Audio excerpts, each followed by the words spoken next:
Telugu Desam party వర్మకైతే ఒక big shock అయితే ఇవ్వడం జరిగింది. పిఠాపురం ఇన్ఛార్జిగా ఉన్నటువంటి వర్మని ఇప్పుడు ఆ పదవి నుంచి తప్పించారు. మరి ఎందుకు తప్పించారన్న విషయం తెలియదు. ఇప్పటివరకు ఏ ఎమ్మెల్సీ పదవి కూడా వర్మకి ఇవ్వలేదు. వాస్తవంగా ఎమ్మెల్సీ ఇస్తామని కూడా చెప్పారు. పిఠాపురం నియోజకవర్గాన్ని అటు జనసేనకు వదిలేయడానికి ప్రధాన కారణం అదే. పైగా ఈ రెండు పార్టీలు పొత్తు పెట్టుకొని ఎన్నో త్యాగాలు చేసినటువంటి జనసేన పిఠాపురాన్ని కావాలని ఏరుకోరి మరీ ఎంచుకుంది. ముఖ్యంగా పవన్ కళ్యాణ్ పిఠాపురాన్ని ఎంచుకోవడానికి అనేక కారణాలు ఉన్నాయి.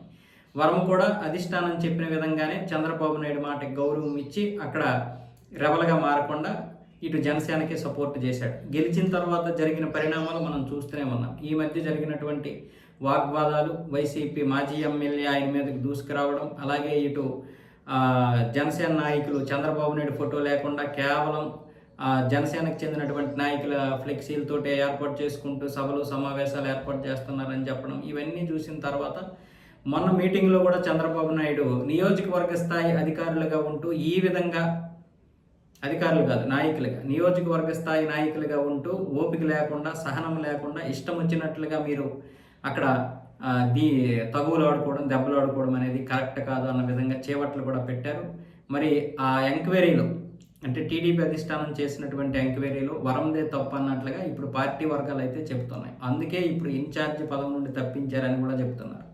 ఒక విధంగా అక్కడికి జనసేన వచ్చిన తర్వాత వర్మ యొక్క ప్రభావం తగ్గిపోతుంది. ఎందుకంటే ఒక ఉప ముఖ్యమంత్రి స్థాయి, పైగా ఒక రాష్ట్ర అధ్యక్షుడు, పైగా ఒక పార్టీ అధ్యక్షుడు పవన్ కళ్యాణ్, ఆయన ప్రభావమే ఎక్కువ ఉంటుంది. అందుకే ఇప్పుడు అక్కడ వర్మకి ఇది లేకుండా పోయింది, విలువ లేకుండా అంటే అలాంటి వ్యక్తి ఎవరైనా సరే ఆ నియోజకవర్గానికి నాయకుడిగా ఉండాలనే కోరుకుంటారు. కానీ పార్టీ వేరే వాళ్ళని పెట్టి అక్కడ ఉంచడం వల్ల ఇప్పుడు వర్మ తట్టుకోలేకపోతున్నాడు.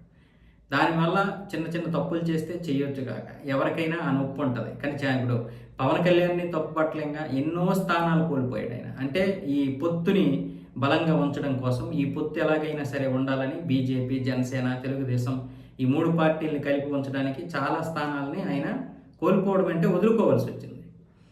21 స్థానాల్లోనే పోటీ చేశాడు. 30 స్థానాల్లో పోటీ చేయాలి. 9 స్థానాలు ఆయన ఇంచుమించు తెలుగుదేశం కోసం, బీజేపీ కోసం వదిలేశాడు.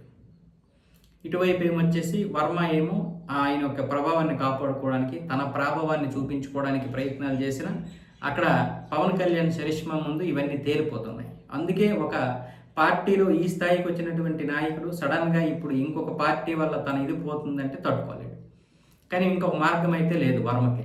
ఇప్పుడు ఆ నియోజకవర్గాన్ని వదిలేస్తే వర్మకి ఇది లేదు, జీవితమే లేదు, రాజకీయ జీవితమే ఉండదు. అలాగని అక్కడే పట్టుకొని ఉంటే పవన్ కళ్యాణ్ మళ్ళీ నెక్స్ట్ టైం కూడా గెలుస్తాడు. పైగా ఇప్పుడు ఉప ముఖ్యమంత్రి ఉన్నాడు, అప్పుడు ఇంకేదైనా అవ్వచ్చు. ఇలాంటి నేపథ్యాల్లో ఇప్పుడు పిఠాపురం నియోజకవర్గ రాజకీయాలు రోజుకు ఒక మలుపు తిరుగుతున్నాయి.